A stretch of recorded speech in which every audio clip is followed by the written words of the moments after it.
You might see a little box pop up to accept that it's recording. And we'll do a quick round of introductions, and I will call on you as I see you. And thank you. Thanks everybody for coming. I'm Teresa McDonald. I am on the board with Derita Statesville Road Community Organization. I am a realtor and a resident of Derita since 2007. I've also been on the Ordinance Advisory Committee most recently, and do my level best to stay in touch with what the city is planning and doing, and really could use some help if somebody wanted to pick up some of the county updates, and maybe we'll see if there's anybody wanting to volunteer to do that. All right, next on my list is John. Hi, John Hoyd, resident of Derita, Allen Hills. Mark W.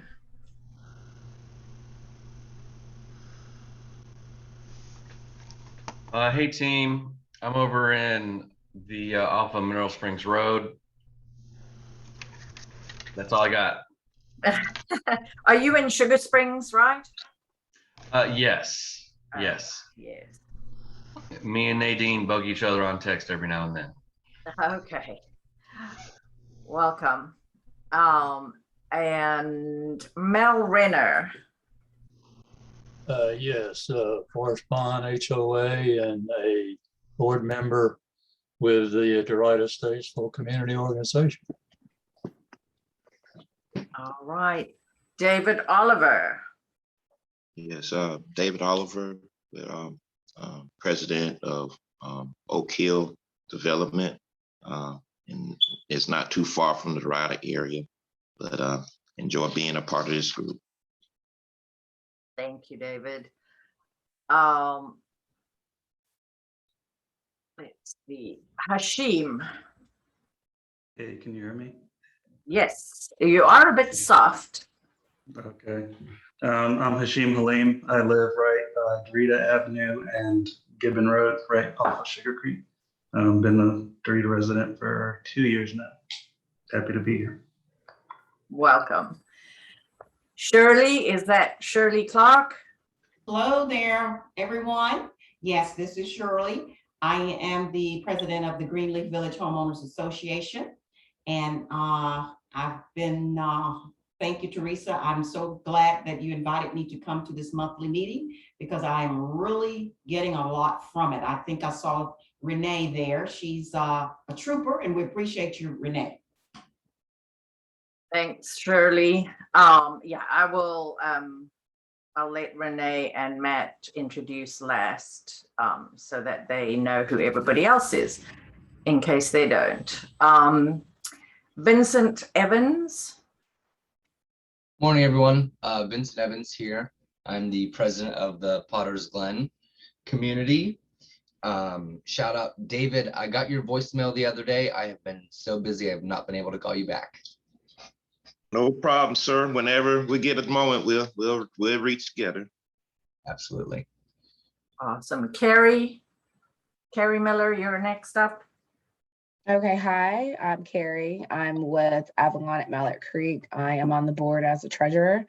I've been in Derita since 2017. I'm happy to be here. Awesome. All right, Matt, why don't you introduce yourself real quick, and then we'll go to Renee. Sure.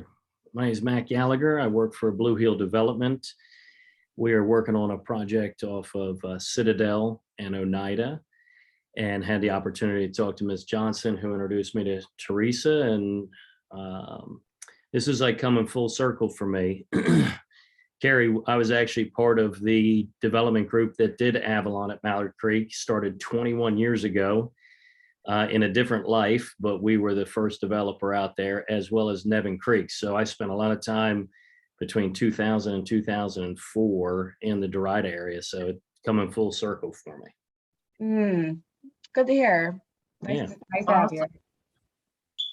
Thanks, Matt. Renee, thank you for joining us. Good morning. Thank you for having me. My name is Renee Johnson. I am the City Council representative for District 4. And I just wanted to pop in this morning. And I'm not on the agenda, so forgive me, Teresa. But I do want to make myself available if you all have any questions regarding the redistricting.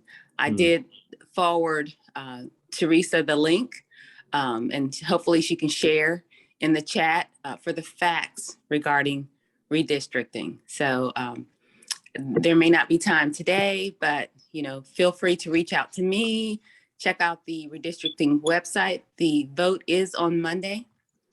And the recommended map is B1, which would move Derita to District 1, which is currently held by Larkin Eggleston. But that seat will be up for election as Larkin is running for at-large. So, but I want you all to know that we are the same council members. You have 11 council members that are advocating for you. I'll always be here as long as I'm in the seat. And this is just a matter of dealing with the growth in Charlotte. So I did want to share the facts. There are lots of, there's a lot of misinformation that's being spread right now. This is not personal against any district. There are 16 precincts being moved. And I just want to let you all know that I'm here and your other council members are here for Derita. And we care about the development. Matt, I'm glad you were able to connect with Teresa to share that information. And just thank you all for the work that you're doing for our city. Thank you. Thank you, Renee. Yes, we appreciate you and everything that you do to connect various, on so many levels, people in the community. So we appreciate that. I wanted to say, I do have redistricting on the agenda for a little bit later because I didn't know the time commitments of our guests. So Derita, it's precinct 26 that is moving from 4 into District 1, which is happens to be my precinct. And if you don't know your precinct number, then you might know where you vote, which is Ebenezer Baptist Church. So that is the precinct in question that is moving from 4 to 1. And there's still one Derita precinct as we map Derita inside Harris Boulevard. 85 and 77 is kind of the loop around Derita. And I want to say that's 146. It's really part of University City. It's still in District 4. So whereas Derita was spread in 2 districts before, now we're really spread in 3 districts. We have some in District 1, some in District 2, and some in District 4. So, but I'll share more of that later. Anything else to add, Renee? I don't know if you can stay until we get to that. I can stay. Okay, wonderful. Okay. Thank you. All right, then I just had a couple of things to share real quick, and then we'll go to Matt to tell us a little bit more about the Citadel development. The first thing was, I don't know if everybody knows Gail Haley, but she is Mel Renner's significant other or amiable consort, or however you want to put that. And we're very proud of her, and I hope she doesn't mind, but we claim her in Derita, and she is being honored by UNCC on the 50th anniversary of her receiving the Caldecott medal for her picture book, A Story. So there are some events lined up. Unfortunately, one of them has already come and gone. I didn't realize that was yesterday, But check these out. The links will be in the slides, and go check that out. Anything to add, Mel? No, just thank you very much for the recognition. I'm satisfied. I am the one most responsible for Gail becoming a Derita resident. I'll take second place. Yeah, I agree with that, Teresa. Yeah, no, we're delighted to have her and hope that we can pull her in somewhere, somehow, to do some kind of mural. I would love that if she's up for it. All right, and the next thing real quick, whoop, sorry, I got my slides in the wrong order. I don't think there's anybody here from the Charlotte Post, but Linda did share their fundraiser, the Charlotte Post Foundation. If you don't know, Charlotte Post is right on Princess Street, so we count them as being in Derita. We claim everybody. If you don't claim yourselves, that's too bad. But anyway, they are having a great fundraiser. Get your farm fresh sweet potatoes from them, November 20th. Call to make arrangements, I guess. There may be more information on their website, so I will try to post those links when I send out the slides, but just wanted to give you guys a heads up. That's a great fundraiser, and it's right in our backyard, and lovely fresh sweet potatoes from a 4th generation African-American farmer. And anybody have anything to comment on that? Otherwise, we'll just go to Matt.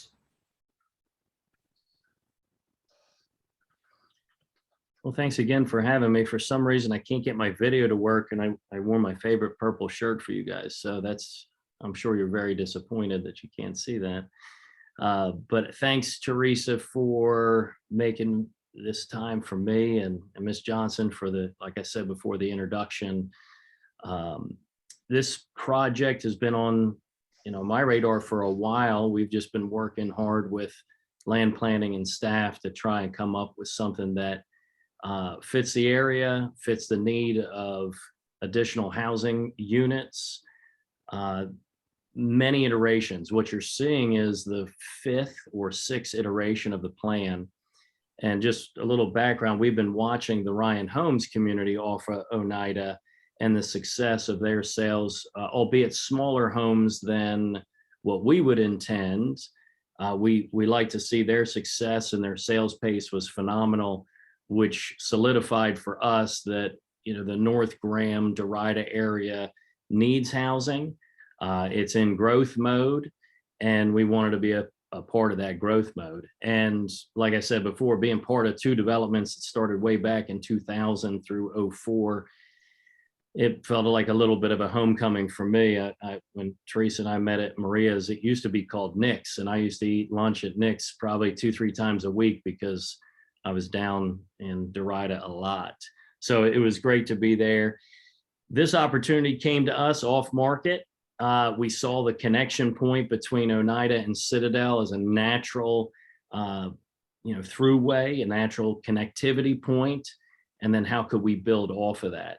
And so what you're seeing here is a 55 unit townhome community that is designed to be a little bit larger townhome so that it can accommodate a lot of people in the buying or renting spectrum.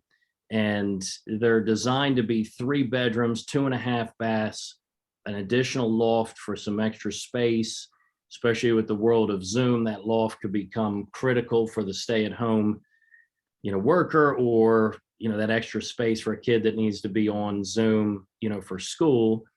But also it has 2-car garages, which gives us 2-car parking spots.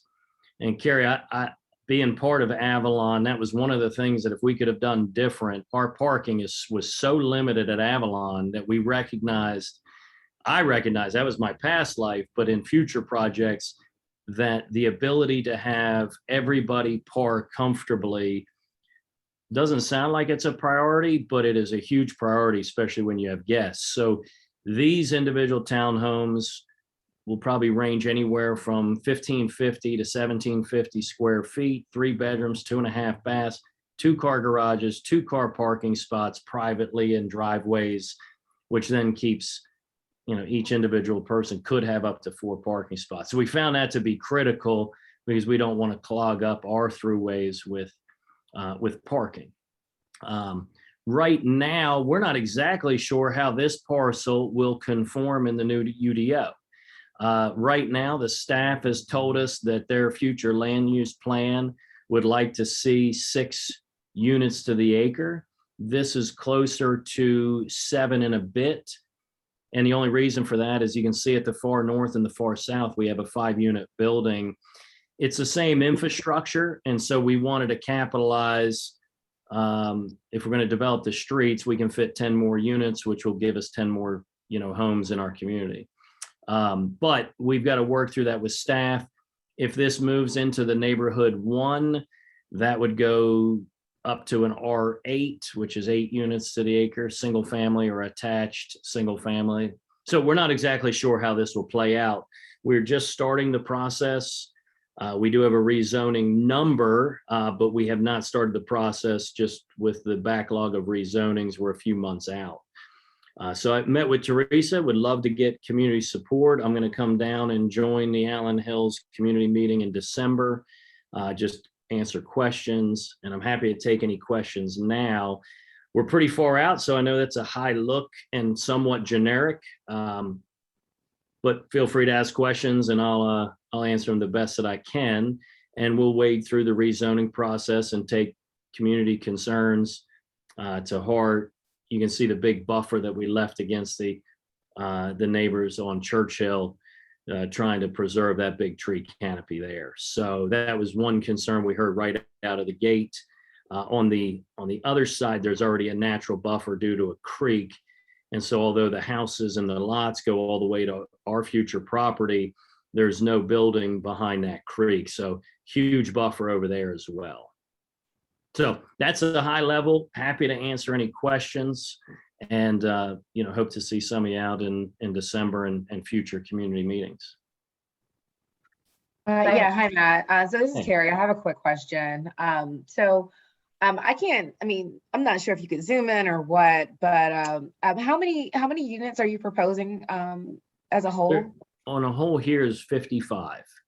Okay. And are these workforce housing? Is it affordable housing? Is it for rent, for lease? What are the terms? Yeah, so right now we're pretty open-handed on how we approach it. So we're doing it as fee simple townhomes so that they can be sold or rented, and each individual person could have their plot of land. So it's not condo ownership or apartments. The goal in this area, I think workforce is the right term. Because when I say affordable, as Ms. Johnson and I've talked about, there's different levels of affordable. Internally, our group has said that our goal would be somebody at the 100% AMI to the 120 AMI for a family of 4 should be able to afford this. Right now, that AMI puts us at about $65,000 for a family of 4 at 100%. Which would equate to a monthly payment of somewhere in between $1,625 and $1,750 all in. So that's kind of our target. Quite frankly, Carrie, lumber costs, material costs, logistics have put the crystal ball real fuzzy on what things will cost by the time this comes out of the ground. So no, I completely understand that aspect, Matt. But that's where we're hoping to be. Yeah, because I was just wondering because as you're probably aware, in this area, we have a lot of folks who are buying up units just to lease them out, and they're turning into absentee property owners. And so I'm just wanting to understand, the process and that. I know we're nowhere near there yet, but we are just trying to we want to be able to create equity for new homeowners in this area. And not have a whole 50 units of just, rentals.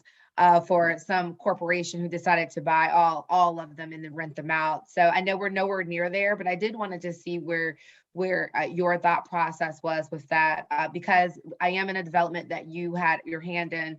We did have to we did have to kind of redo our covenants to be able to protect ourselves from the predatory purchasing. So I'm just trying to just see where we are with it. It sounds very lovely. We definitely need this housing, and yeah, I'm glad that we can be a part of the conversation this early on. Yeah, and to be candid, Carrie, we're going to be very open-handed between a for sale and a for rent product because the market has shifted and changed. If it was for rent, it would be a Blue Heel. We would keep it for ourselves because that would be part of our portfolio. If the market forces moved towards a rental, and because I was part of developments that were exclusively for sale and we hit the recession of 08, we really struggled because we didn't have the pivot ability to go to for rent because the market shifted so dramatically. We're not really interested in let's go sell these to a block to an investor. We would rather be our own investor because we know the quality that we would build and keep. And when we evaluate the market, and this is universal, you know, I have things in Cornelius, I have things down near the Coliseum in Charlotte, and we have groups that are saying, look, we need affordable rents. We have people that just aren't in a position to buy, but we need housing and there's a rental need. And I'm hearing that in Cornelius as well, which is a very high dollar area. We're forcing our workforce to drive into town, you know, Cornelius that is, in order to be, they're living in Iron Station, driving 40 minutes because they can't find a place to rent. And so that's the bigger conversation. You know, affordability is just so hard to find. Anything under 300,000 seems like it's affordable, and 300,000, that doesn't even feel affordable, right? So it's an ongoing conversation, but I want to be transparent and open with you guys that we will leave ourselves the ability to say the market moves this more to better serve the community, better serve the market as a Blue Heel kept for rent or a Blue Heel for sale to individual owners. The tricky thing, and you just hit on it with CC&Rs, is that you have to put in your CC&Rs, if it's a for sale product, what is the cap of for rent? Because investors have been swooping in, forcing out primary ownership because they pay fast, they pay heavy, they have a different metrics that they work on. And if you're not careful, 50% of your neighborhood is going to be rentals, and then you can't get FHA financing anymore. So it's very complicated. That's exactly right. Yeah. Well, Matt, So, I'd love to have another conversation outside of here to talk about that and to see what we could kind of do to talk about the CC&Rs on, just at another time. Sounds good. Thank you. Awesome, thank you. I do see a question in chat from Mark, clarifying the price point. Yeah, I was just speculating. You said 1,700 or so, but just a second ago you said something around 300. Generically in between the 100 to 120% AMI, we have kind of put in the back of our head that's with today's rates. Today's rates and an assumption on HOA dues is a 300 to 325 price point. It would be premature to say we could achieve that, but that's kind of our back of the napkin goal of saying, can we hit that AMI 1 to 120?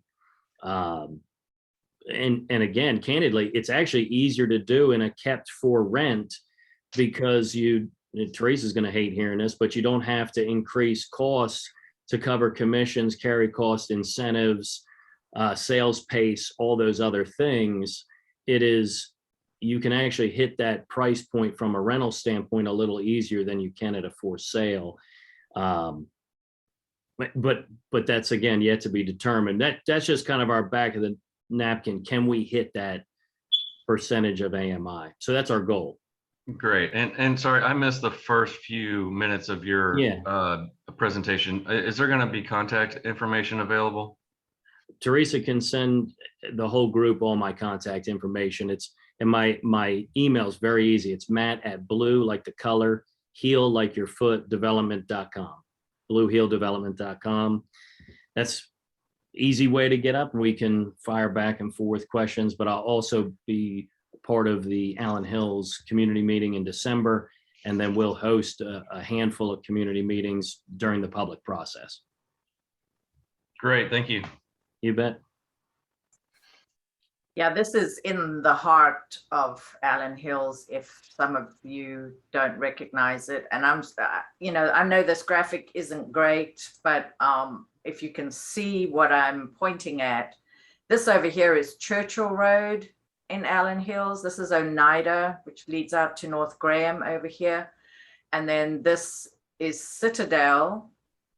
And this would be the new through road, which that connection is awesome. I don't know that the townhome residents would be that keen on any Allen Hills people taking shortcuts through there. I don't know that it would be that desirable or get anybody anywhere quicker, but you never can tell what people think in their cars. But that's where this is. So this is all Allen Hills, built in the 1950s, 60s, R3. So these are, large lots. So it's a little bit different, but there's no way we're building stuff like this anymore, because when you want to talk about affordability, can you imagine? You could probably just get 4 or 5 of these in this space. So that is just not realistic, not when you think of all the goals of the city. So yeah, thank you, Matt. That's wonderful. Yeah. Anybody got anything else? Any other questions? I actually thought that I did have a comment about for rent. If it's an entire complex with on-site management that is rented, it's a very different situation than a for sale townhome community that goes to 50, 60, 70% renters, all with different landlords and no sort of comprehensive management on site. And I think that's more where we see the issues. But with a company, a corporation operating the whole thing as a business, that's a different quality for us in the community. So just, of course, I would love to see them be for sale with good covenants and restrictions. But I'm old enough to remember, when even individual homeowners couldn't pivot, as Matt said, back in the recession. And we had a lot more foreclosures in townhome communities that didn't have the flexibility to be rented. Even though there was a demand for rentals, if you, for some reason, had to move, and a lot of people did for jobs, and they couldn't rent their townhome, they had to sell at a significant loss.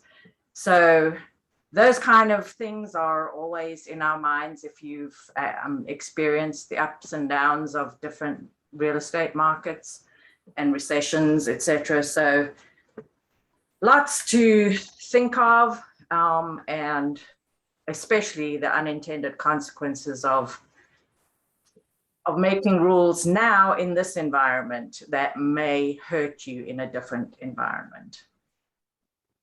Yeah, and you guys are welcome to take a look at our website, which will showcase our 3 different brands that we build. It's an active adult single family ranch style product we call Corbington.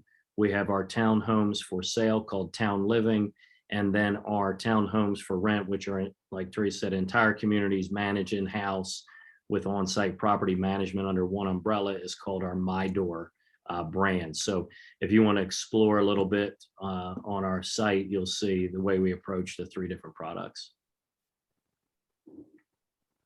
And Matt, you said that was Blue Hill, Bill Hill? Blue heel, like blue like the color, heel like your foot. It's what happens when my 2 owners, one went to Duke and one went to Carolina. That's what happens. I wondered about that. Yeah, you get a Blue Heel. And then the Duke guy bought out the Heel guy, but we didn't change the name. So yeah, Blue Heel Development, on online, and then matt@bluehilldevelopment.com is my email address. Probably the best way to get up. And then, if we want to get together, then we can, set something up. Okay, thank you. You bet. Thank you, Matt. Okay, Mark shared your website address in the chat so people can see, well, you can see the chat. I don't know if you can see I'm sharing the chat. All right, well, thank you very much. Anybody else got anything to add? I know Shirley has a lot of experience with the townhome community at Greenleaf, which is separately managed, HOA managed. I don't know if you have any input, otherwise we'll move on.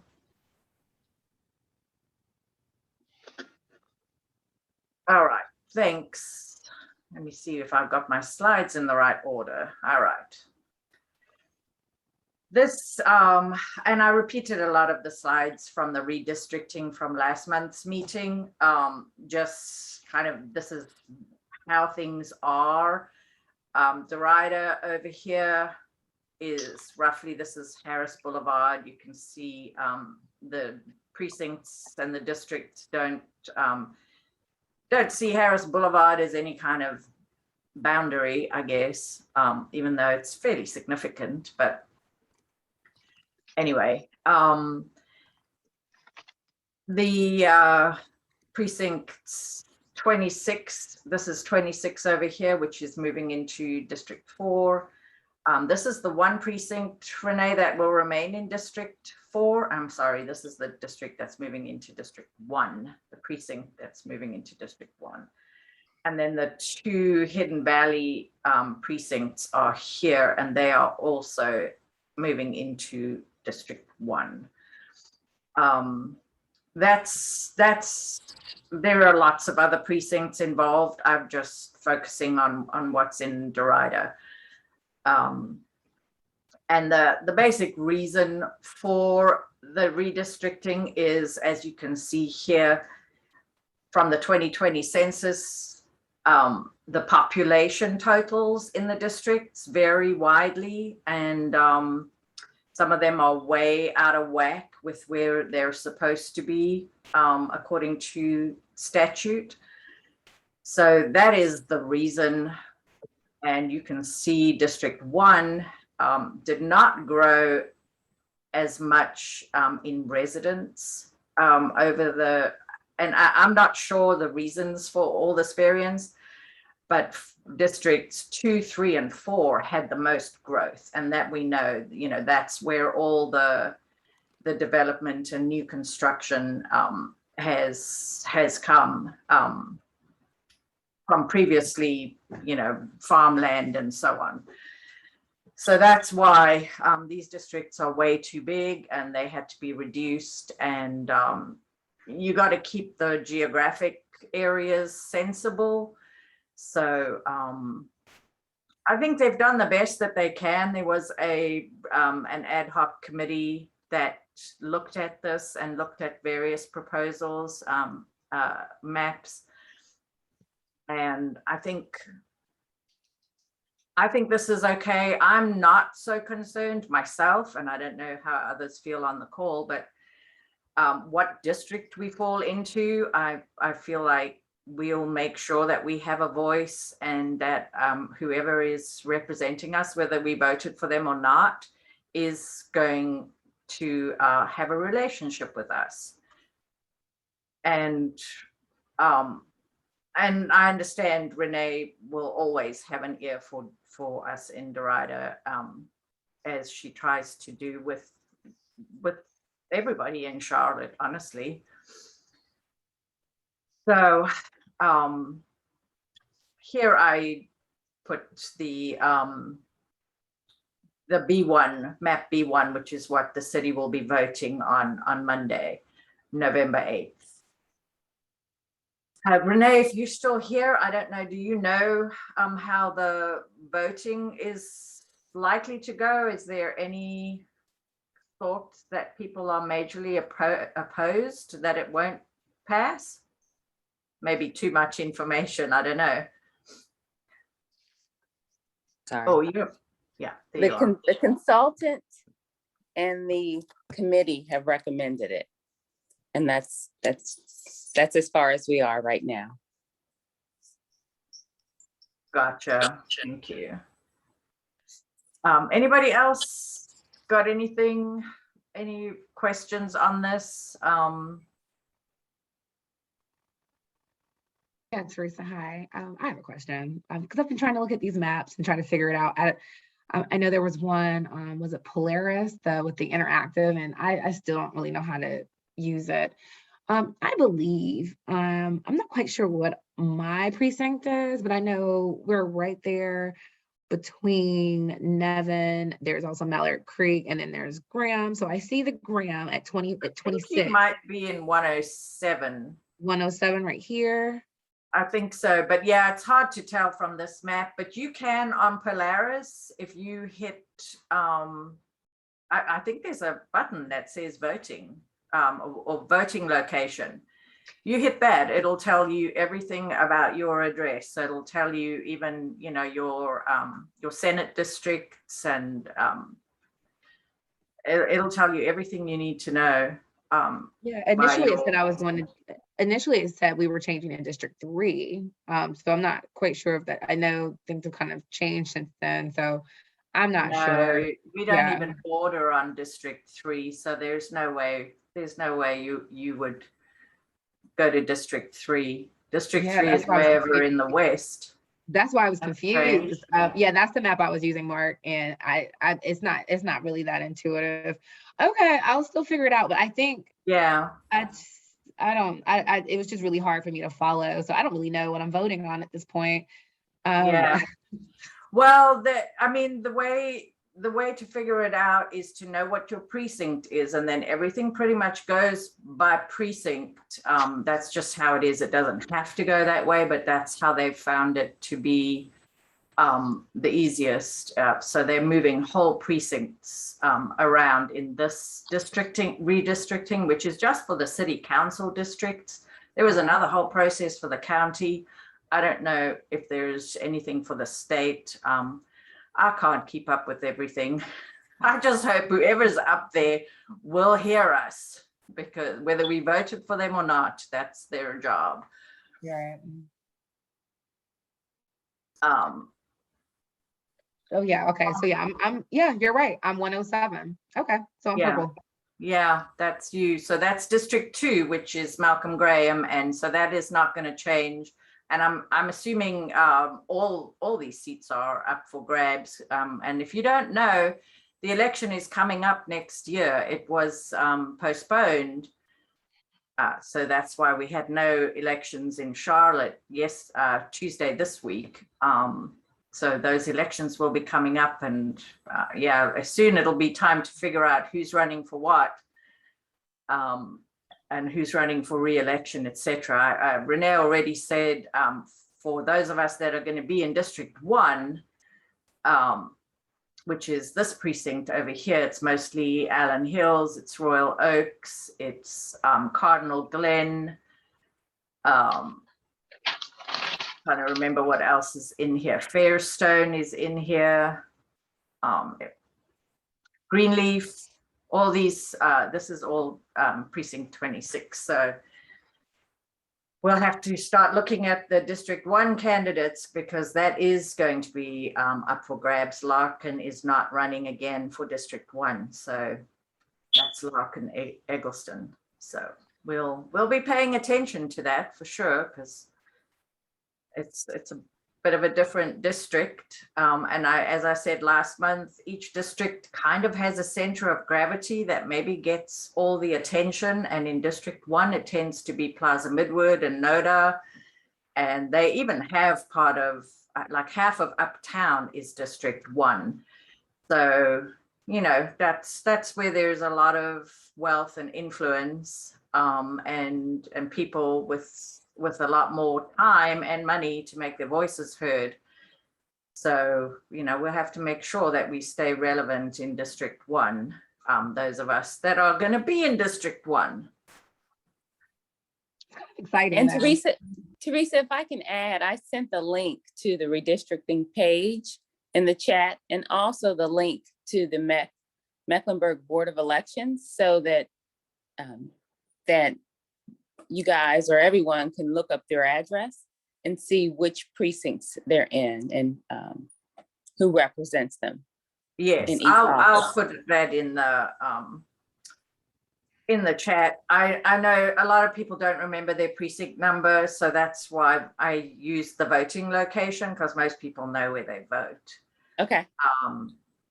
Well, I yeah, sent it to everyone. Yeah. Yeah, thank you very You're much. welcome. Yeah, hopefully, since it's going to be such a weird voting, I mean, it's going to be, you know, just in the middle of nowhere, 2022. Do you know the date, Renee?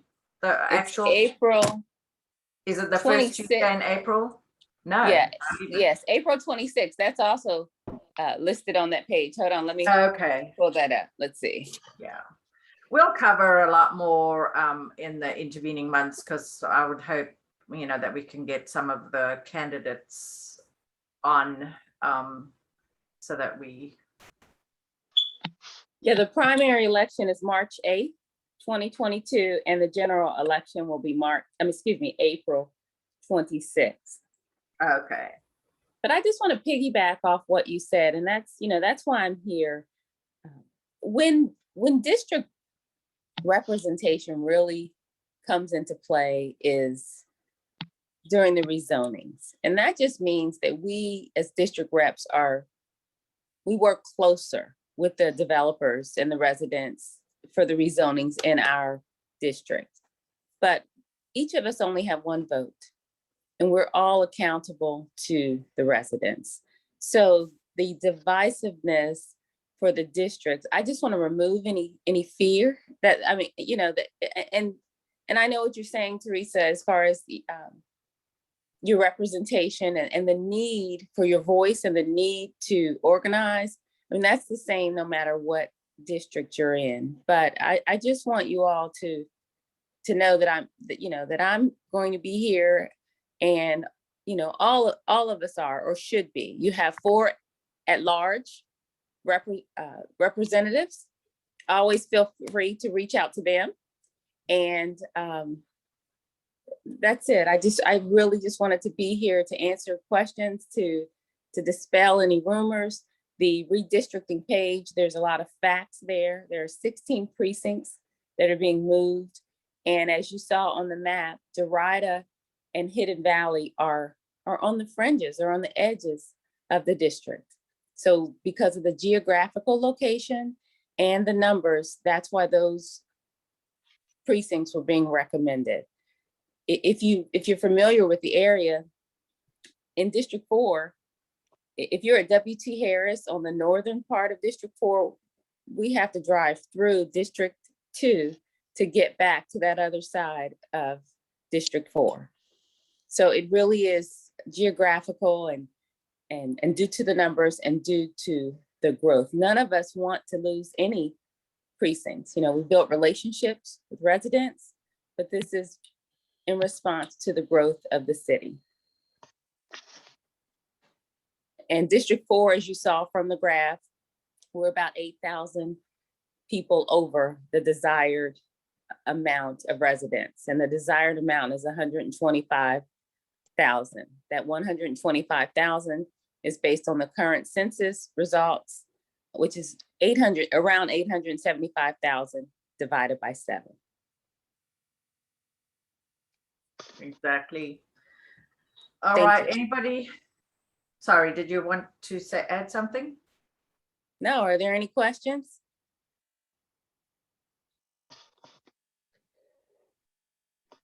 Tamara is asking, can we see the population total chart? I don't have that handy, but the total population is here, the 879,188. You just showed it. What I would think she's asking about. You just showed the graph that you showed where, with the Is variances. it not in front of people now, the graph? Oh, it might be. I'm sorry, I can't see Oh. it. Yeah, that one. Yeah, Yes. okay, good. Yeah, so that's the total population according to the 2020 census. And so they divided that by the 7 districts, and that's how they get 125,598. And then, you know, they also have to try to account for the growth that's going to happen over the next 10 years. So, you know,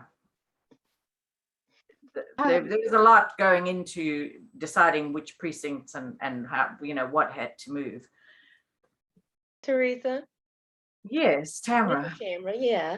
I was saying, this is the chart I was looking for, the one that has the different totals for each district. I didn't know if we could see that on the web page that was sent.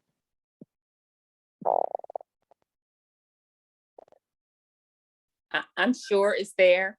There's so much information. There's videos from all of the meetings, all of the proposed maps. And yeah, I'm sure that that's there as well. If not, reach out to me via email and I'll send it to you. Okay. Yeah, I pulled it from somewhere over there from some of the documents that were shared in the early stages of the ad hoc committee starting to look at this stuff. And it was the most basic starting point of why we need redistricting was just looking at the existing population numbers in these districts and how out of whack it is. You know, one person, one vote just doesn't work when, you know, these 114,000 people only get one district member, and you know 142,000 also only get one. So that's why this has to be changed, redistricting, why we need it. But yeah, they're all there. There's a lot of information. It's very transparent, honestly. You can go and watch the meetings if you want. They're all there, recorded, all the documents, videos, notes. There's analysis, very detailed spreadsheets that show exactly how the districts change based on the population numbers, the demographics, the political party. I mean, it's all been kind of analyzed. So it's all there if you really want to know how sausage is made. So yeah, that link I just put in there, that is a link to a table that looks actually very much like your table that we're looking at right now, but it's for the proposed B map. Okay. Numbers. Yeah, so this is just that's what where Tamara was things asking about. stand, yeah, right now. So you can go and look at the numbers. And actually I have a slide. Well, I don't know if it's going to help us much, but I can put that link in, and I will put that link in. Some of these slides are old, so we were still talking about draft plan B and draft plan C. Those are not on the table anymore. The one plan is that plan B1, and it's coming up for a vote.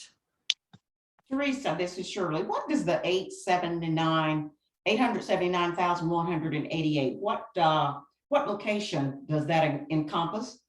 That's Charlotte, the city of Charlotte. Wow. Yeah. Scary. Charlotte has really grown. Yeah. Oh yeah.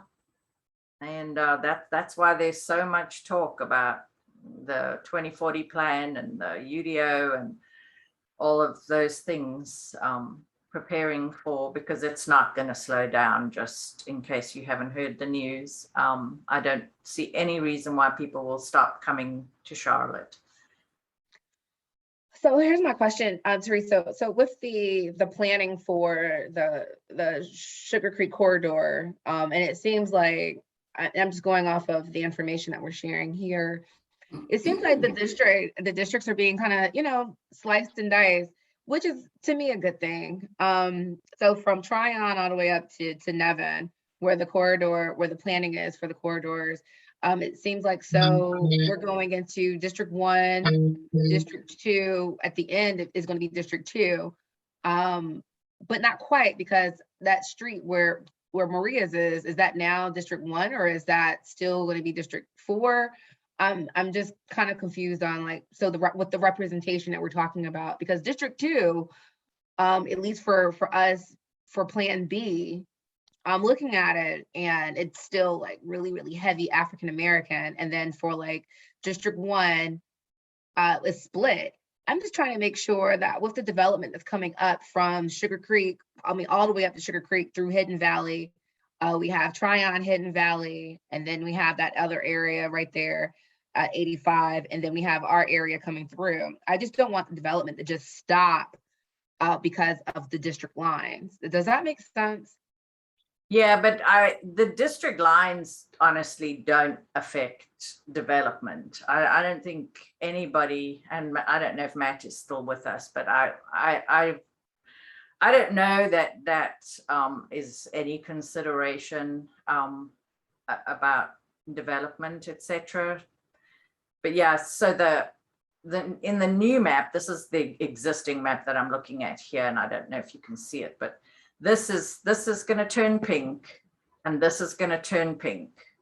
This is Hidden Valley over here. So yeah, and Sugar Creek, Sugar Creek, this is Sugar Creek. Well, I'm referring to just the corridor itself, Tryon to Nevin, just the corridor itself. So Tryon to Nevin. So yeah, so it'll be between District 1 and 1, 2, and 4. Yeah, that's the story of Derita's life, is that which is fair enough. There are, we kind of identify this area of influence, and Derita is really right there, the downtown Derita at Mallard Creek and Sugar Creek. But that's now going to be this is now going to be 4. Yeah. Okay. So that's not going to be. Sorry, go ahead. Old Derita will be in District 4, which I kind of actually find it somewhat appropriate, because historically, like if you look at when stuff was built and when it was developed, we have more in common. And same with Hidden Valley. All of this was developed in the 90s. All of this. And these are older parts of town. Those are the kinds of things that I think about, because the development challenges are different in the older neighborhoods. They're more similar to these parts of town that have already gone through redevelopment, and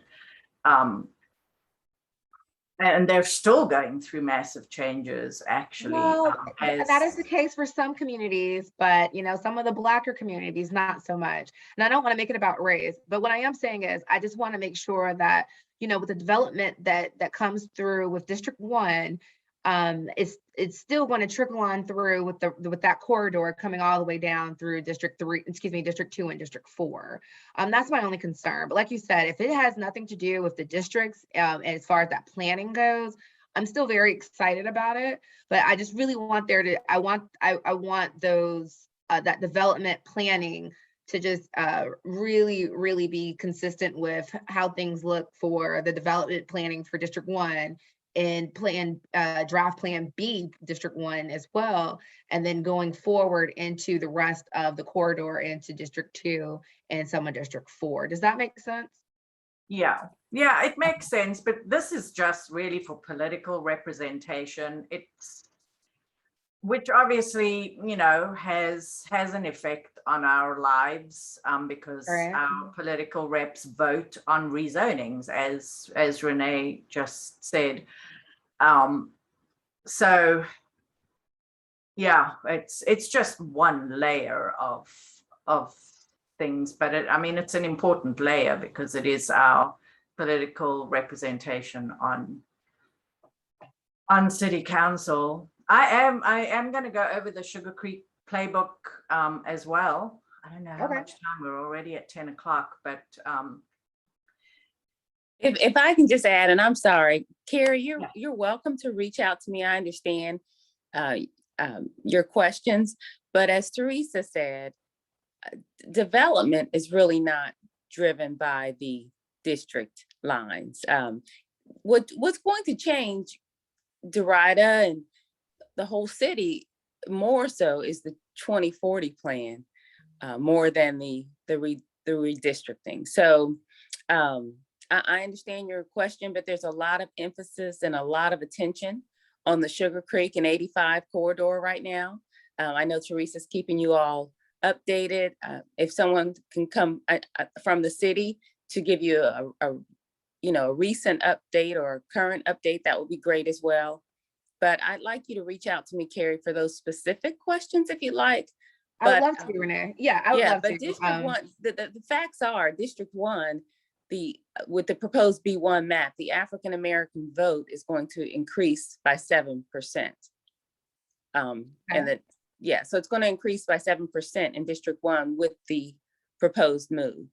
Okay. So that's how that will be affected. And District 4 will remain the same or right around the same. It's currently at 43.9 and it's going to change to 43%. Okay. So, well, yeah, I'll reach out because Okay, thank you. I'm looking at it and I don't want to use this forum for that, but no, I'm glad you understand my questions and yeah, we can move forward. Okay, thank you. No problem. all right, thanks, guys. Anybody else got anything on that? Otherwise, we'll move on.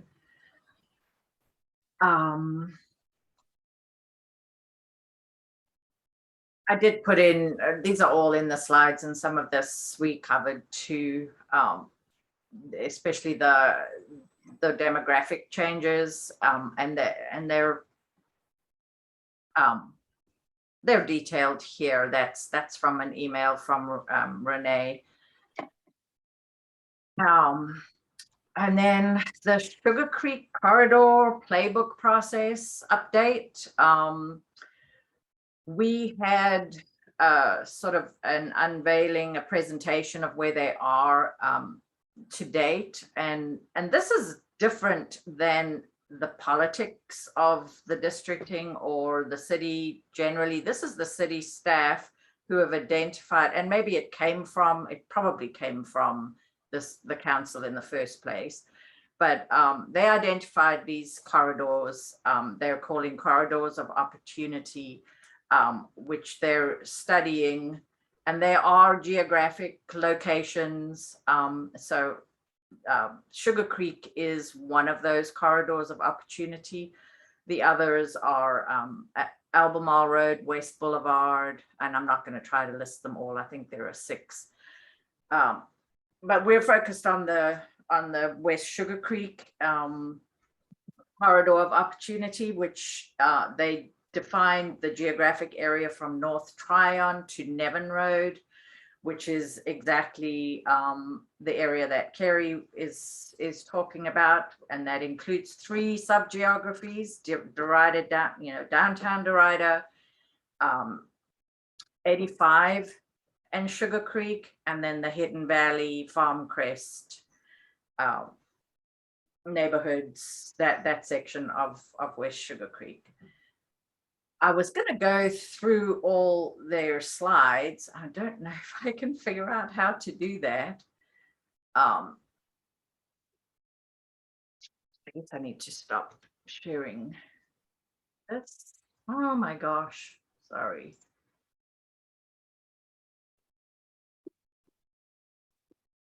I'm trying to share something new, so give me a minute. Oh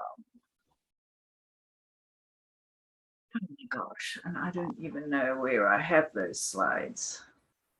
Sorry, I've gotten so distracted now by all our discussion. I've forgotten how I sorted things out to share.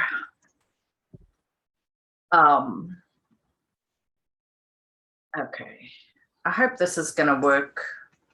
Can everybody see that? I know it's in, I can't change the way it's shown, but these are the slides from their presentation that we saw last week. Anybody let me know if you're not seeing that. They went through a lot of information, but there, and I hope you guys can see this because I'm not hearing from anybody, but the study area, this is it. North Tryon is here, and 85 is here, and then downtown Derita. And then this whole pale yellow area was kind of the area of influence as they defined it. I mean, they had to draw lines somewhere, you know.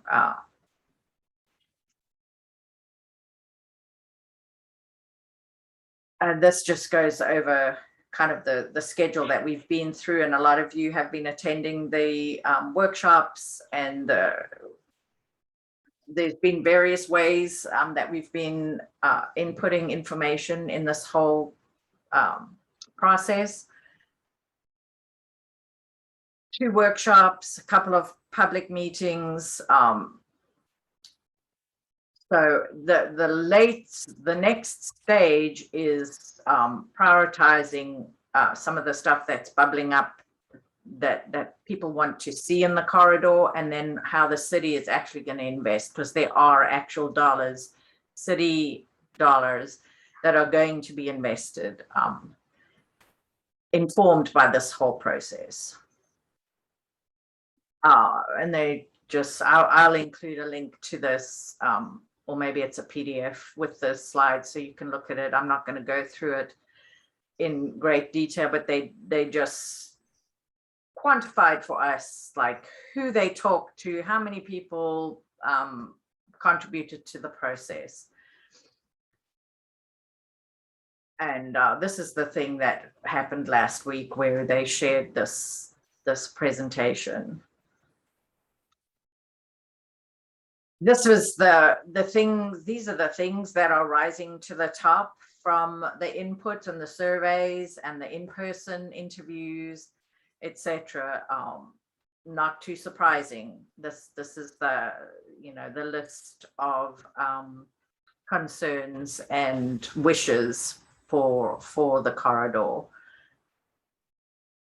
Teresa, yeah, really quickly, and you can just give me kind of a couple of bullet points. How do they plan on addressing the issues around that 85 interchange with Sugar Creek and 85? Do you know just some high level of how they plan on addressing it? Part of my concern is, I understand that it's kind of a hub of crime and issues, but if you start to change and push people out, it'll spread. So I just don't know how they're looking to address that area.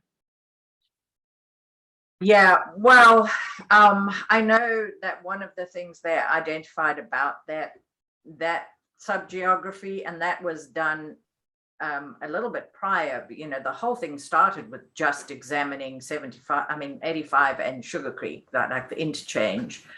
But yeah, one of the biggest problems over there is there are 14 hotels and motels, which is a huge concentration of that kind of business.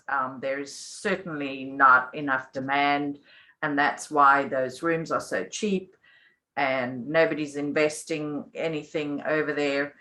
So I know that's probably going to be a thing, you know, a place to start where to try to either get more investment from those owners or encourage them to do something different with the property, you know. But that has been identified as an issue. I know they've added lighting, and I can, there is a link to the 85 and Sugar Creek specific stuff that's already been identified and addressed. But some of the root causes are definitely around those cheap hotels and motels that are over there. So yeah, it's it's not an easy problem to solve.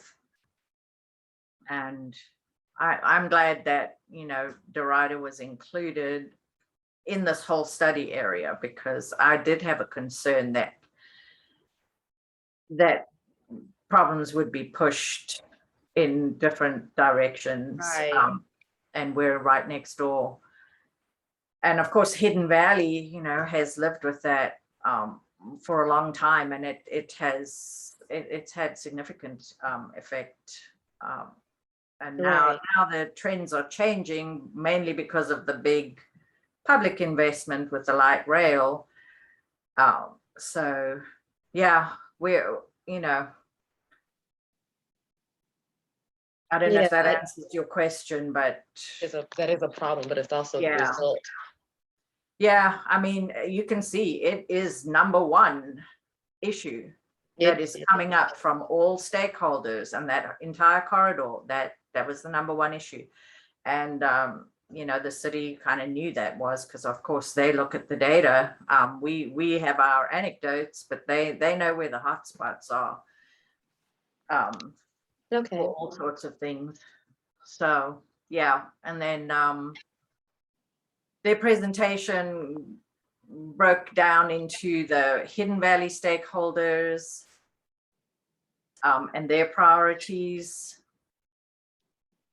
Derita stakeholders.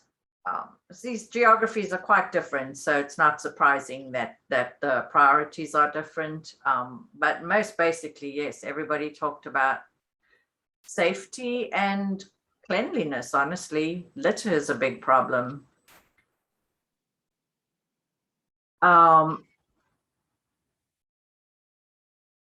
There was another summary of the top priorities that emerged from the input from the various stakeholders, and, you know, surveys, things that went out to fairly large. There's a better graphic that shows, you know, crime is top of mind. And then it actually does, you know, sometimes crime is top of mind and then it doesn't actually fit the data, you know, it's a perception gap, but here it's definitely aligns with the data on violent crime, and you can see the hotspot, and that's really, you know, between Graham and 85. If I'm reading that correctly, or no, this is 85 here. So yeah, that's not too surprising. Just some more data about how the concerns were distributed, depending on what, you know, where they were getting the input. So this is one-on-one interviews and in person. Commercial activity.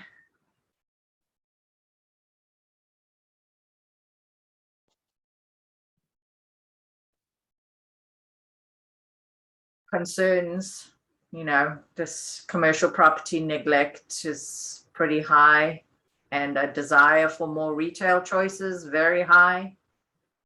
Again, not surprising. So they asked people about all these aspects. So you can see, and I'll forward this whole thing to you so you can look at this in more detail and more time. Transportation.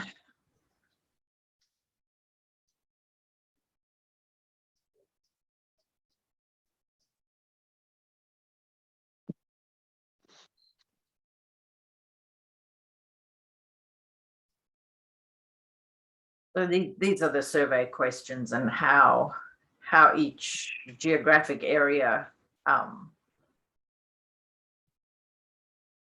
answered those. Building sense of community. all of this is eventually going to find its way into a playbook with actual physical project ideas, like a wish list almost, that the city can pull from immediately to do some things with the dollars they already have to spend, and then in the future as well. And we can also use these, this input and these ideas and concerns when we do, for instance, community benefit agreements with developers, if that is a thing that happens. We haven't, to my knowledge, done formal community benefit agreements with any developers in the Derita area. But that is an actual agreement, a legal contract document between any developer and the community. It's a little complicated, but and the way that we do this now is in these kinds of meetings and the public meetings that are held as part of the rezoning process. And then those things are incorporated into the plan and the rezoning approval. So that's kind of how that's handled now. Anyway, that was a little aside.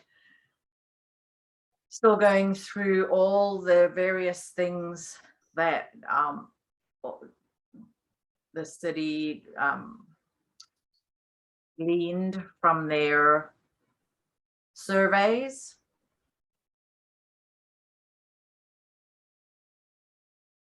And this is, I've leapt ahead, I guess, but this is eventually what it will create. And you can go and look at the West Boulevard corridor playbook. That was the first one that was done a couple of years back. And it actually, it's a great document, and it will help everyone to plan things over the next up to 15 years, probably. They did a market study, and this is where you can see the hotel supply is greater than demand and could transition to other uses. So they're not projecting that we need any more hotel rooms, but for the 10-year real estate demand in the whole area of influence, this is what they're thinking will need to be added. So certainly housing, commercial space, and the retail space, and then office demand. Now they did predict that most of the demand will be at the transit stations in the near term. So that unfortunately isn't great news for us in downtown Derita, because there's going to be so much competition around those transit stations.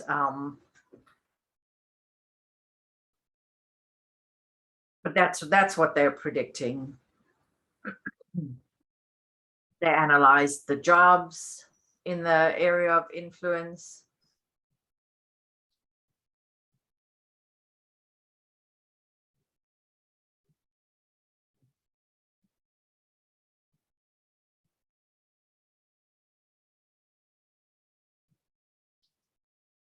These are their intentions with this playbook process, trying to get all these different pieces working together and so on.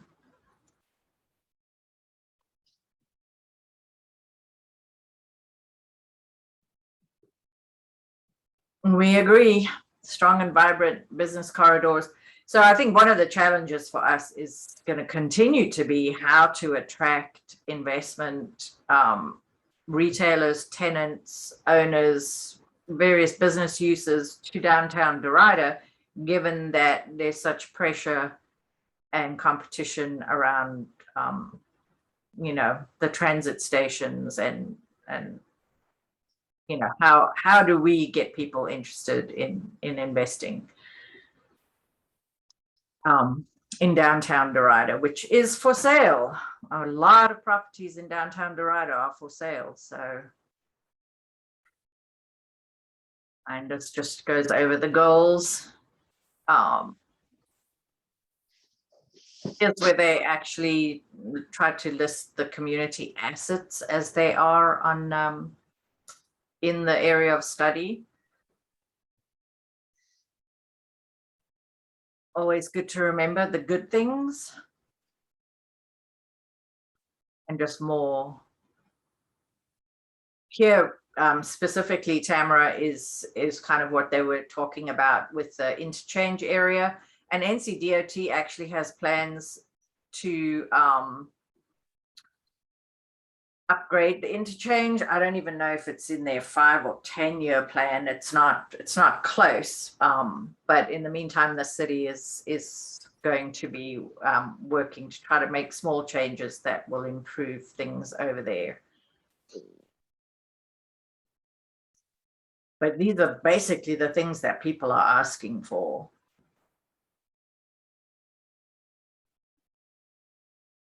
More about I-85 and Sugar Creek. So this is one idea, of course, is to shrink the commercial footprint and promote more neighborhood-oriented development. So for a lot of those hotels those spaces can be redeveloped for housing.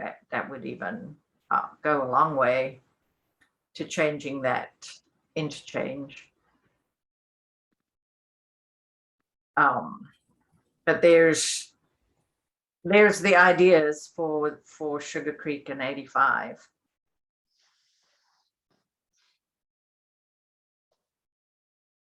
I believe they've added lighting and cameras so far. That's something that has been done.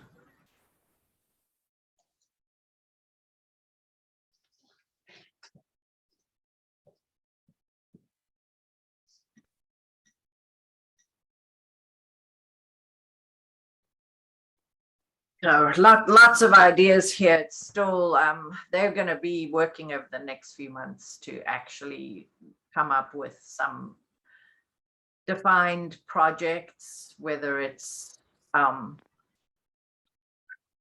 crosswalks or sidewalks, traffic lights, murals. I mean, there's just quite a wide range of possibilities of what it could be, and they're going to work to try to prioritize them so that most of us will be happy with what comes out of this. And that's just the first phase. This really is going to provide some kind of reference for anybody wanting to invest in the corridor in the future.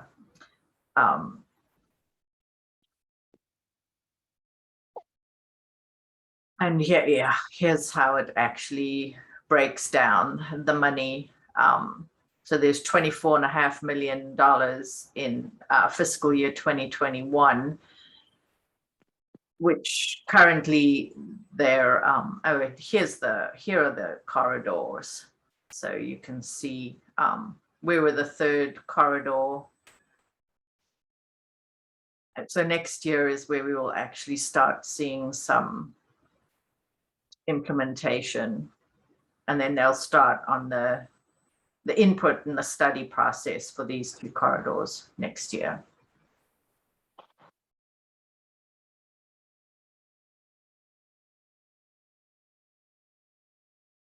Here they are. Some of the things that have already been done.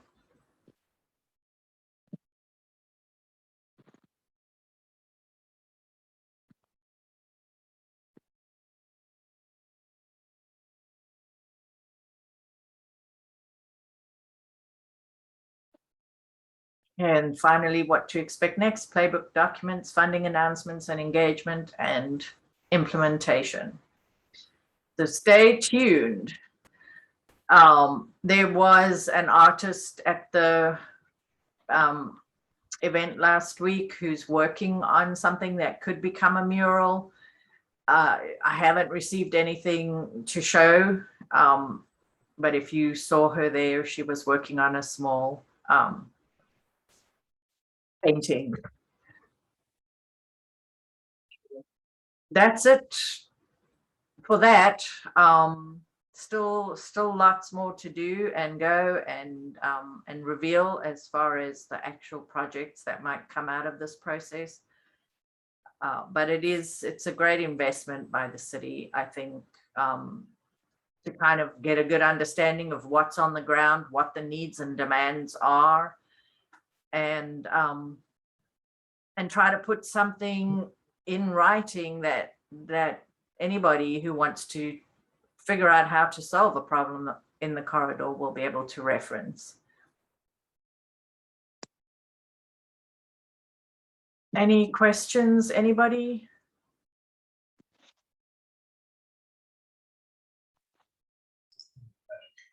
Hey, it's Hashim. Yes. I have a question. Has there ever been any kind of like vendor market or holiday market in the Derita area? Just for like small vendors or anything? I know there's no action items from our end as far as like what we need to do, but I'm just kind of get myself ready for fun stuff. Okay, Hashim, you're breaking up a little bit, but I think I got the gist of your questions. You're asking about holiday markets or some such with small vendors. Yeah, Yeah. So maybe on Monday when you get back. I'm not sure whose noise that was. I don't know of anything, certainly in recent years. A couple of the churches, or at least one Derita Presbyterian, used to have like a Derita Days festival, and we would it would just be a small thing. But I know, and I'm sure others will chime in, we would love to see something, and I am sure there are, we have several churches with large properties that would, I'm sure, would be willing to host something like that. So yeah, if that's something that you're thinking I'm of. gonna start adding you to all that stuff. Good point, man. Yeah. And you probably don't have access to the folders. yeah, that would be awesome to see. Okay. Yeah, I'm sorry. I'm really struggling Okay, to hear what you're saying, Hashim. It's just the quality. But I think you're saying that you're looking into doing something like that. And I know that we've talked about and dreamt about markets and farmers market even, that could be every weekend, but certainly a holiday market. Now that one of the challenges, and I know you're fairly new, at least if I remember correctly what you said, one of the challenges we had was the extension of North Graham Street to Mallard Creek Road, and that road construction really, it went on for 7 years, and it had a profoundly bad effect on Derita, just with morale and investment and etc. Now that it's done, we actually have our downtown Derita back, with Sugar Creek being just a little road, almost a main street. Our vision is that it would be more of a main street than just a thoroughfare, because the faster road has been created, the bypass. If we've called it the Derita bypass as well.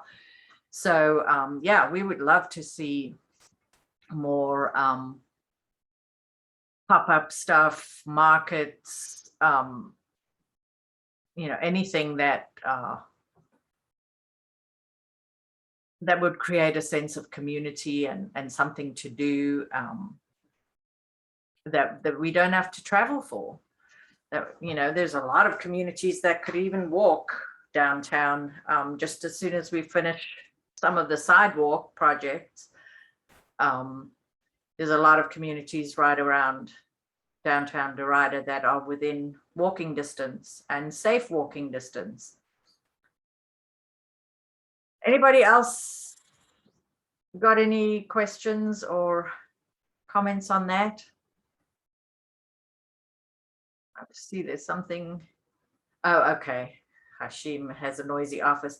I have so much noise here today. I don't know if you can hear it, but and I meant to look up something for this meeting, but the city is in the process of relining the sewer pipes. They're not replacing them, they're lining them with something. And so in this neighborhood, our sewer pipes are probably 40 years old. They're not as old as some parts of the city, but anyway, that's what's going on. So there's a lot of noise around here. Okay, I'm going to try to get back to my presentation, which just somebody tell me if what you see changed. Back to my. We can see your subdivisions. Okay, good. I don't have a whole lot more that's new. That's where we were. The UDO, there have been some updates. This is the city's unified development ordinance, where they're attempting to put all the different ordinances, the trees, the stormwater, the subdivision, all of those into one unified document. And they've tried to resolve some of the conflicts between all those different things because they were all written at different times. So that process is ongoing. The draft is available. It's here. All these links are here. You can go and catch up if you don't know. And there's a mapping process that is underway as well, which is, Matt referred to that a little bit. Derita pretty much is a community, a neighborhood center, the downtown area, and then neighborhood 1 and neighborhood 2 would be the classification, along with, you know, all our commercial nodes, which we have a good mix in Derita. Actually, we've got good bones, people. I've been trying to tell you that for years. So that the UDO is here, all these links are here. There are quick videos to just explain more about what it is. But eventually City Council is going to have to vote, and that's where this ties into your political representation, is to let your councillor know what you think of it all, as well as providing input to the city itself as they're putting these drafts out.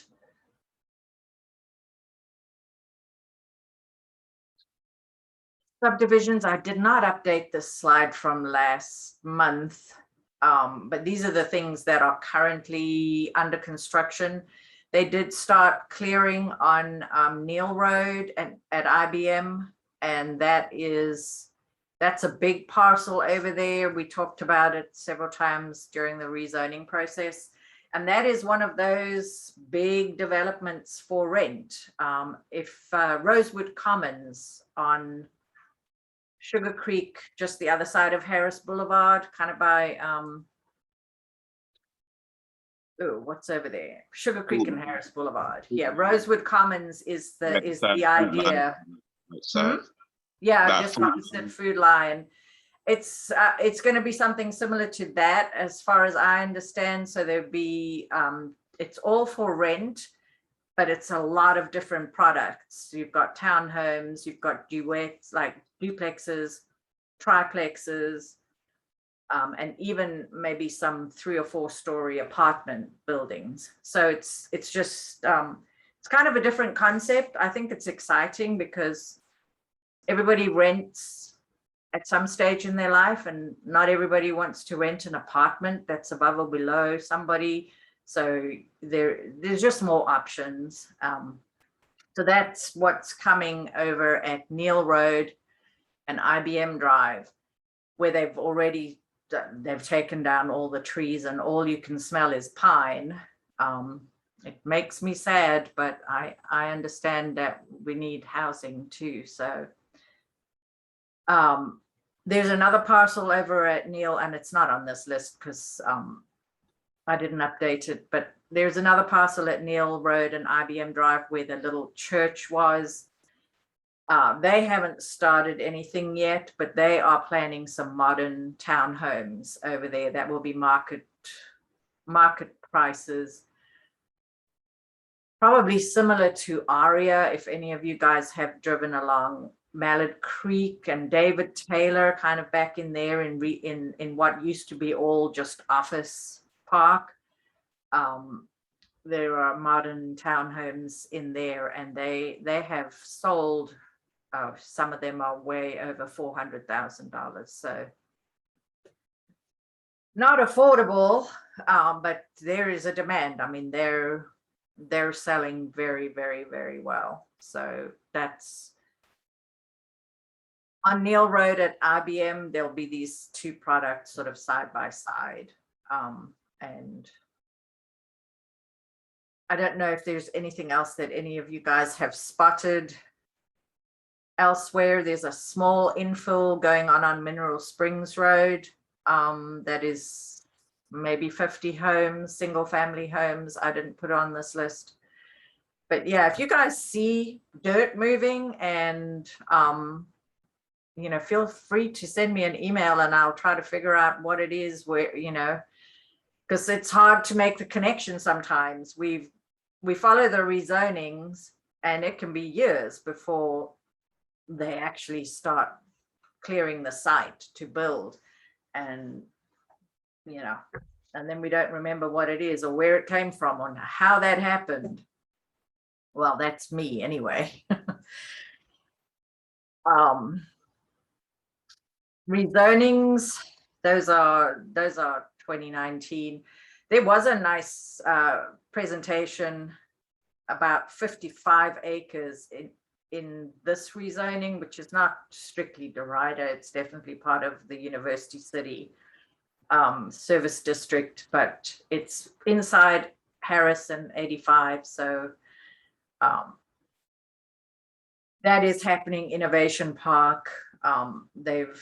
They've gotten a few steps closer on that, but that's many years out, and it's going to change from what it currently is right now, which is a lot of surface parking and a few office buildings. They're going to slowly add more things there, mixed use, housing, hotel, more commercial space and office space. We did add one rezoning in Derita, and I don't know if this is good news or bad news. I haven't had a chance to think about it, but the parcel across from the old Harris Teeter, where the old Walgreens is at Harris Boulevard and Mallard Creek, Quick Trip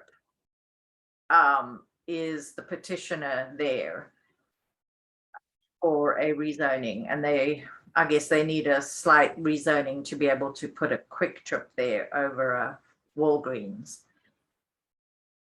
So I haven't had a chance to look at that, or maybe you guys can let me know if you've got any immediate reactions about that. We know Food Line is coming in where the old Harris Teeter was.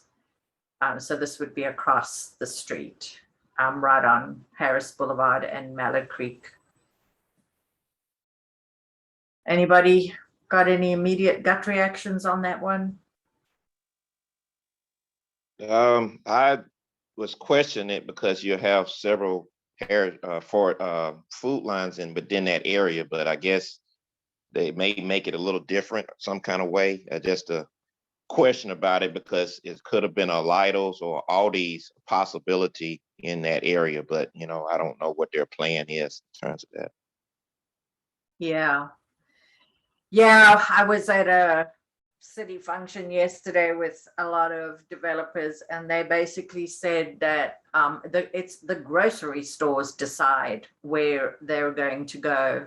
It's not the city doesn't decide, the community doesn't decide. It's really the grocery stores. So I don't know if Aldi or Lidl or any of those places considered that site, but there is a lot of competition between the grocery stores. So I know that our community can support any grocery store that goes there, and I hope people will support a food line, and it should try to meet the needs of the community. So it'll be interesting. But yeah, we do have a lot of food lines around,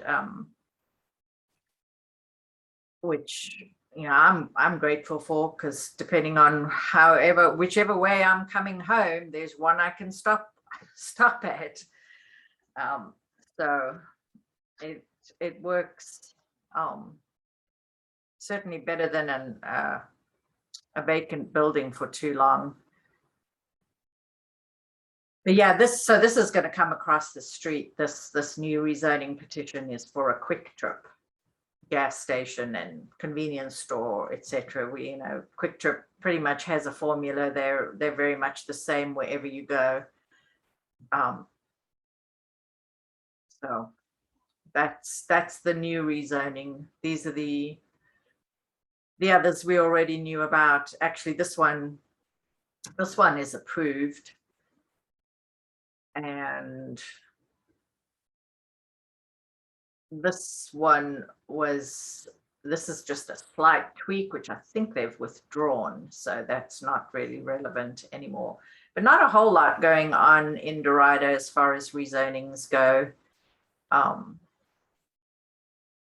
No record yet of the one that Matt is talking about. That's not on the site yet.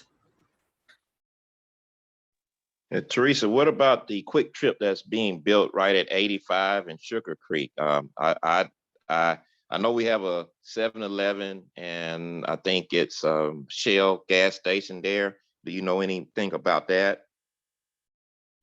No, I don't. I just know that those companies, they do often go in right across the street from each other.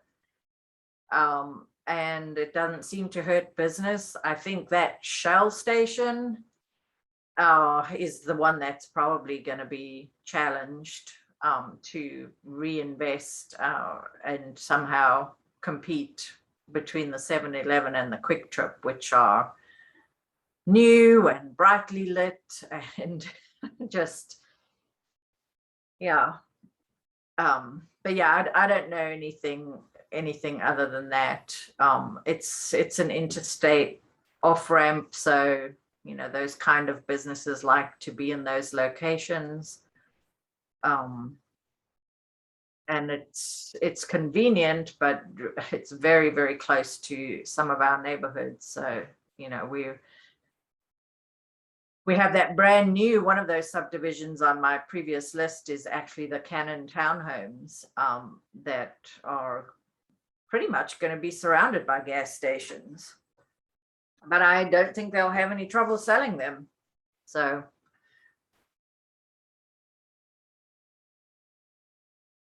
did you have any thoughts on that, David? Well, I know they put a Quick Trip down farther down on Sugar Creek going downtown area, but I have noticed that that's one of the hangout places. So it's going to build a lot of business, but like you say, it's going to be a challenge for the other businesses in that area. So that will be something to look out. They're almost in a position where they're getting ready to, I guess, open a store, at least by January, I guess, because they got the outside area with the pumps and things. So it's in the process. It's getting there. Yeah, I will say, I mean, having something on that side of the road that you can hit before you get on 85 for us coming from Allen Hills and so on is going to be very convenient. But yeah, I mean, it's gas stations. Nobody loves them, but you have to have them. So yeah, it'll be interesting to see, because certainly there's a lot of housing and you know, it's going to be a resource for some of the housing that's close to there that you know, has had nothing within walking distance. So now the quick trip will be. So it's hopefully gonna meet some needs over there other than gas. Not ideal, but this, I didn't update this slide, but they actually did open Oneida Road, thankfully. So Allen Hills is no longer a one way in, one way out situation. Allen Hills and Carey Hills and a lot of the people that come through from Nevin through to Graham Street, and having that Oneida Road closed was pretty painful, but it is open. The work still continues. They haven't finished. They're connecting sidewalk and doing curb and gutter and that kind of thing over there, but they have opened the road again. And these are just slides. Some of the stuff is still in process. I did see an ad actually from Archwell Health, which is coming at the old Rite Aid building. So they must be getting ready to try to start operating over there. But they're advertising themselves as a holistic senior care center, healthcare center. And I suppose they'll have a range of services from doctors to physiotherapists and related kind of things. So that is coming along. The renovations at the old post office building, they're also underway. Everything takes longer, and Matt referred to that a little bit, but it's supply chain issues, it is labor issues. Any renovations and construction are just have become pretty unpredictable and protracted, the timeline. So this well path looks like they're getting ready or closer to moving in. That's been almost a year. Things move very slowly, that they've been renovating or, you know, preparing that building for their occupation. And well path is some kind of service for substance abuse and recovery, counseling services, that kind of thing. They also have locations elsewhere, so you can Google WellPath and get an understanding of what that is. But it will be good to see that building occupied that has been pretty much vacant for a long time.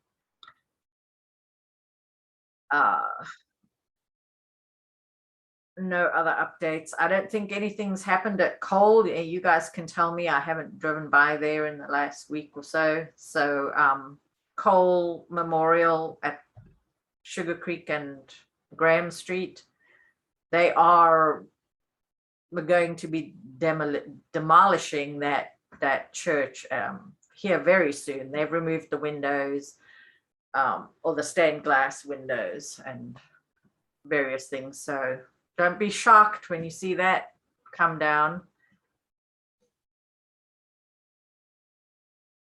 We still have a bunch of these vacancies over where CVS and Subway were. I'll have to get an update for next meeting. I don't know. I know they were trying to get a grocery store over there. And I've personally tried, this is at, if you don't know, Mallet Creek and Sugar Creek, that shopping center across from Maria's.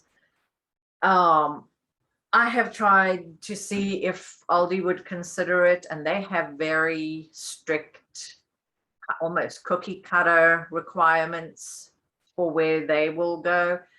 I don't know offhand about Lidl. The one that the broker said they were talking to was Compare Foods or Compare. And that would be a great option. because they certainly have a focus on fresh produce, which is just key to a lot of the other stores that we do have, the Dollar Tree and the Dollar General, etc., have some foods, but not a lot of produce and fresh food. So I'll try and get an update on that. But yeah, as far as I know, nobody has actually moved into some of those vacant spaces in that shopping center. And if any of you have any intel or see something, a sign or information, or maybe you just stopped someone and asked them, let me know, because it's hard to keep track of all this stuff, because it's, it does take a lot of talking and conversations. We did have some the Derita Flags group, which includes Sylvia and Jack and David Stickley, who's the new commander, I believe is his title, at the American Legion. They did put up new flags. They're still in the process. Hopefully they'll get all new flags up by Veterans Day. And we will be still trying to work out the details, but trying to collect donations to support that the American Legion in that effort. I try to get some information from David, and it looks like we're looking for about $1,400 a year, and that may be way overestimated.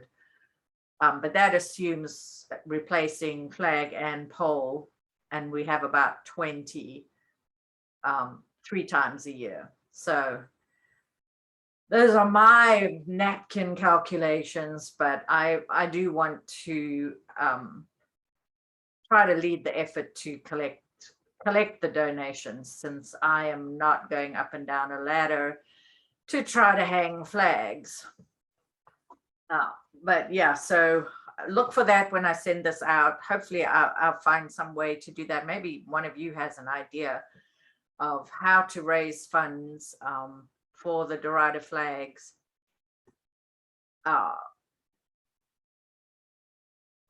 That isn't, a box collecting cash at Maria's. That's one thing that we can do, but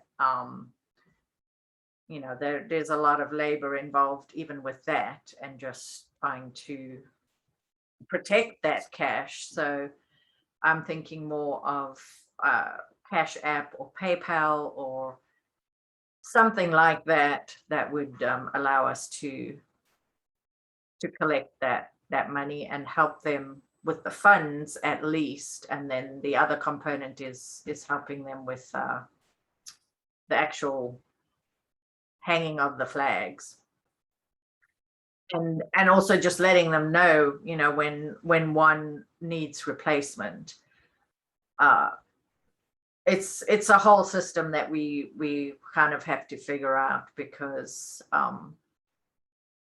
Lester, who was part of this group for many, many years, he did that single-handedly. He maintained the flags for several years, but has moved to Harrisburg 2-3 years ago, and he's just no longer going to be doing that. So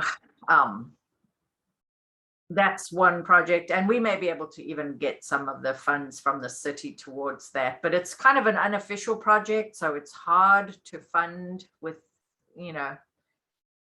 official systems, because the flag poles are on the utility poles without official permission, but they've been there for a very long time, at least well before 2001, which is when the American Legion decided they would keep them up year round.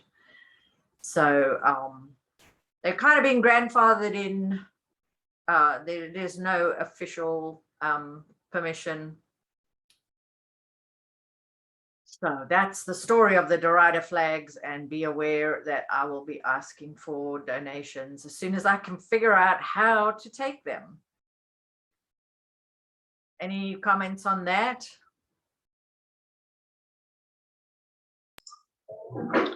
I think it's a good tradition, and I think they look great. I noticed them going up last week or so.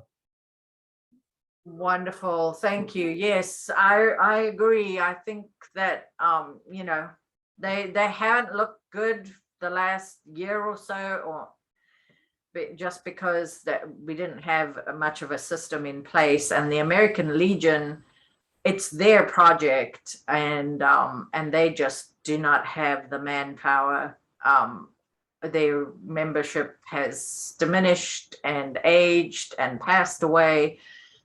So we're working to work with them so that we can maintain them and keep them looking good, because yeah, it was very depressing to drive along Sugar Creek and see literally tattered flags on every pole. So yeah, we can always use help. Anybody who can do the actual going up and down the ladder, because even David Stickley is not a spring chicken, and right now he's the guy going up and down the ladder. But yeah, we're working with him to try to put together a system, and you know, a bunch of volunteers, and then to raise the funds as well. Because I do agree, it does look good. And really, if I entertain all my dreams about downtown Derita, we would have holiday decorations, we would have signs designating historic Derita, all those things. But a long way off, and a lot of work and time and money to try to pull all that together. Do you know what happened to the old Derita sign that said the community established 1860 or whatever? Is it gone? Yeah, it's not at the corner of Gibbon and Sugar Creek anymore. I did not know that it was gone, and I have no idea what happened to it in that case. I don't know if anybody else here knows. There's several signs that have been either, I guess, from accidents or people running into them that's kind of been down. I tried to put in a notice to the city in terms of, you know, them noticing it, but I may have to talk to Aisha or somebody to see. But as you drive through, coming up Sugar Creek going toward north, you'll see several signs are kind of laid down. It's like a couple of brown signs and white signs, you know, just kind of been, I guess people driving have hit and they haven't taken notice to, you know, repair in terms of that. So that may be one of the signs that they're talking about. Yeah, this sign we're talking about is a private sign. It's not the city, but yeah, if there are city signs with a, you know, a 311 is the place to report, you know, if it's a stop sign, especially if it's a stop sign, but you know, whatever other signs they are, to report that they're down. And that way, at least you get a record of the report, and hopefully the city will address it when it comes up on their to-do list. And but 311 or the CLT Plus app is the place to report those things. I will ask, I don't know, I did not know that sign, the Derita community sign, is gone. I don't know the history of it exactly, but it was Derita Statesville Road that put that sign there, and that was, you know, at least probably around 20 years ago, maybe more. Oh my gosh, 2001 is 20 years ago. So yeah, it may be more that sign has been there, and that was an attempt to just mark, you know, Derita as a place. And we're hoping for more of that kind of thing. And slowly, you know, getting support. Certainly the city is on board too, with recognizing that downtown Derita, you know, is a place.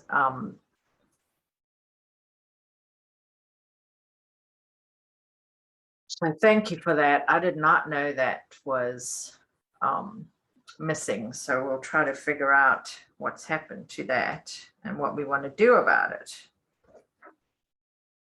I don't have anything else. Anybody got any neighborhood updates? I don't know the time. Oh my gosh, we're up to 11 o'clock today. That's a record. Anybody got any neighborhood updates to share real quick, and then we'll close it out.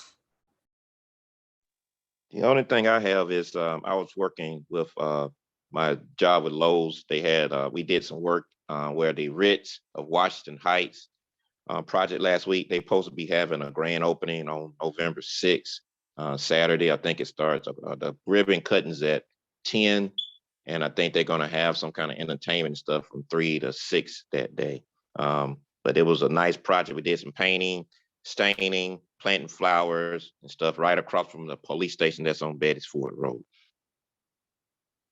Nice. So that was sort of a Lowe's community project. Yes, ma'am. Yes, ma'am. It was the what they call the 100 home grown project that they was a part of. Okay. Oh, good. Wow, maybe we need to figure out how to pull those in on a project.